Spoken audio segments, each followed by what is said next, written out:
अभिवादन स्वीकार कीजिए ब्रजेश मिश्रा का और आप देखना शुरू कर चुके हैं द डिबेट। बहनों भाइयों, लखनऊ में आज एक बहुत ही लोमहर्षक घटना हुई। लखनऊ के एक होटल में आग लगी और उस आग में झुलसकर 4 लोगों की मौत हो गई और 10 से ज़्यादा लोग गंभीर रूप से झुलसे हुए हैं।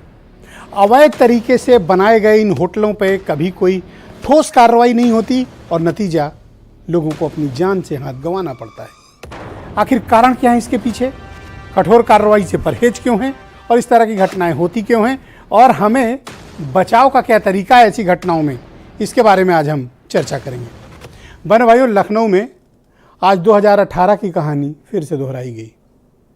जून 2018, लखनऊ का चारबाग नाका का इलाका। आपको याद होगा कि यहाँ के 2 होटलों में आग लग गई थी। 7 लोग मारे गए थे, जिंदा झुलस गए थे, बड़ी दर्दनाक मौत मरे थे और कुछ इंजीनियरों के खिलाफ महज कार्रवाई की गई थी। नतीजा, हमने उस घटना से कोई न सीख ली, न सरकारों ने उस घटना से कोई सबक लिया। नतीजा, आज चीजें सबके सामने हैं। एक और होटल में, लखनऊ के पॉश इलाका हजरतगंज, लिवाना होटल, लखनऊ में इनकी 2 ब्रांच, अवैध रूप से बना हुआ एक होटल पिछले कई वर्षों से ऑपरेट हो रहा था और लोगों को पता ही नहीं कि पूरा होटल ही अवैध है।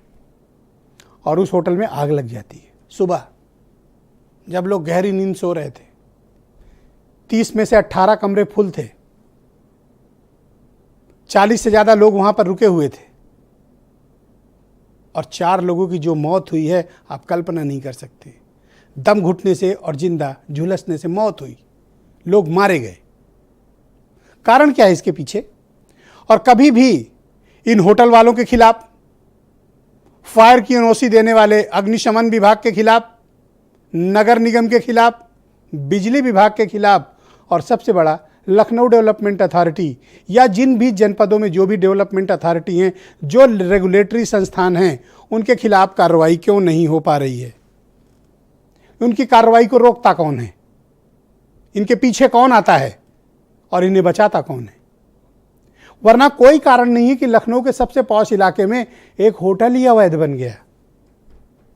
कल्पना करिए, एक होटल अवैध रूप से चल रहा है, वो भी इतने पॉश इलाके में, गाजे बाजे के साथ, धूमधाम के साथ होटल चलाया जा रहा है और आज तक उस होटल के खिलाफ कोई भी कार्रवाई नहीं की गई। एक तो ऐसे कपल की उस पर जिंदा जल के मौत हुई जिनकी अगले महीने शादी थी।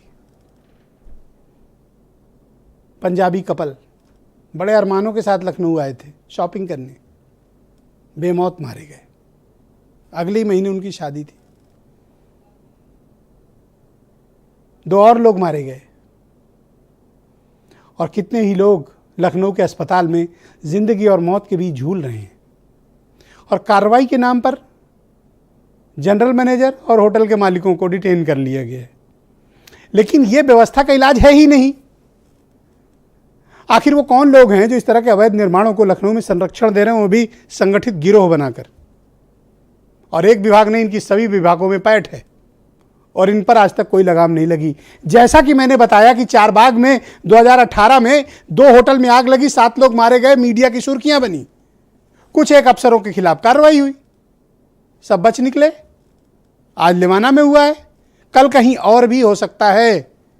कंसर्न इस बात का होना चाहिए, क्या सेफ्टी नॉर्म्स पूरे किए जा रहे हैं? क्या होटल अप्रूव्ड किया जा रहा है? क्या लैंड यूज सही है? और क्या सभी मानकों का पालन हो रहा है? और बात सिर्फ होटल तक ही नहीं है, यहां तो अस्पताल तक सुरक्षित नहीं है। लखनऊ में ज्यादातर 90% प्राइवेट हॉस्पिटल्स, यहां तक कि सरकारी हॉस्पिटल अवैध रूप से बने हुए हैं। अग्निशमन की गाड़ियां नहीं घूम सकती उनके चारों ओर, तो आग बुझाएंगी कैसे? और इन सबको बाकायदा संगठित रूप से इंस्टीट्यूशनल संरक्षण है, इंस्टीट्यूशनल संरक्षण ऊपर से लेकर नीचे तक। इसलिए इस मामले पर भी कोई एग्जेम्पलरी कार्रवाई होगी भूल जाइए, नहीं होगी। दिखावे के लिए जब तक मीडिया इस खबर को चेज कर रहा है तब तक 2-4 इंजीनियरों के खिलाफ अभी कार्रवाई हो जाएगी, लेकिन कभी कोई मानक स्थापित नहीं होंगे कि भविष्य में इस प्रकार की घटनाएं न हो। वरना कोई कारण नहीं था कि 2018 की घटना से हमने सबक लिया होता, ये 4 लोग तो मारे ही नहीं गए होते। तो इसके लिए जिम्मेदारी तय करनी पड़ेगी और वही सबसे कठिन काम है। यहां जिम्मेदारी तय नहीं होती, व्यक्ति आइडेंटिफाइड किए जाते हैं, उनको सस्पेंड कर दो, मालिक को अरेस्ट कर लो, जेल में डाल दो, बात खत्म, मीडिया शांत, और फिर से वही सब शुरू।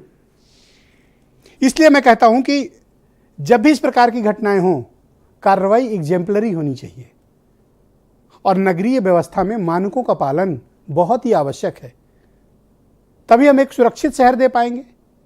अब आज क्या मैसेज गया लखनऊ के बारे में दुनिया भर में कि यहाँ के होटल सुरक्षित नहीं है, संभल कर आना।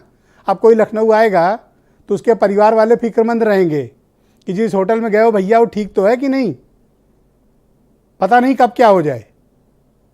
तो ऐसी घटनाओं से सरकार को भी सबक लेना चाहिए और दिखावटी कार्रवाई के बजाय एग्जेम्पलरी एक्शन पर बिलीव करनी चाहिए। एक्शन बोलना चाहिए और एक्शन दिखना चाहिए। सिर्फ एक घटना विशेष पर केंद्रित करने की बजाय इस षड्यंत्र को दूर करने के बारे में सरकारों को विचार करने की आवश्यकता है। कुछ स्टेटमेंट सुने।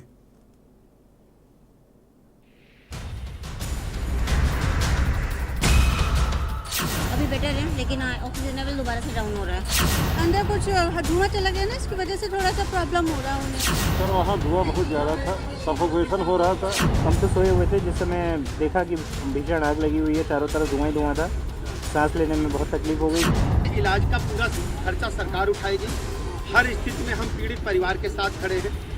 घटना की हम उच्च स्तरीय जांच कराएंगे और जो भी दोषी होगा लापरवाही का उसके खिलाफ कड़ी कार्रवाई करेंगे। जो भी लोग हैं उनको हॉस्पिटल पहुंचाया जा रहा है। अभी तक जितने लोगों को की पता चली थी उनको निकाल के हॉस्पिटल भेज दिया गया है।